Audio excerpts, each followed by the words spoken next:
ঢাকায় চলচ্চিত্রের একসময়ের জনপ্রিয় খল অভিনেতা ইলিয়াস কোবরা দীর্ঘ কয়েক দশকের ক্যারিয়ারে প্রায় ৭০০টিরও বেশি সিনেমায় অভিনয় করে দর্শকদের কাছে পরিচিত মুখ হয়ে উঠেছিলেন তিনি।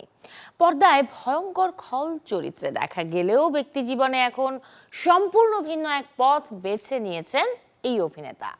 জীবনের এই পর্যায়ে এসে তিনি অভিনয়ের চেয়ে ইসলামের পথে চলাকেই বেশি গুরুত্ব দিতে চান। দুনিয়াবি ব্যস্ততার চেয়ে ইবাদত বন্দেগী ও ধর্মীয় অনুশাসন মেনে জীবন কাটাতে চান তিনি।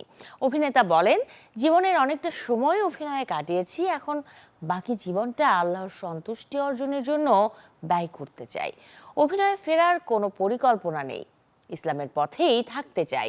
নিজের ভুল স্বীকার করে অভিনেতা আরও বলেন, আমি অনেক ভুল করেছি, নামাজ বাদ দিয়েছি, অনুরোধ রইল আপনারা এই ভুল করবেন না।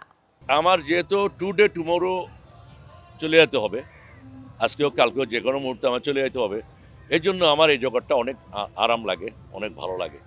কারণ আরেকটা কথা বলবো, আমি ছোটোখাটো ভাই মানুষ, কোনো কিছু তেমন কিছু না।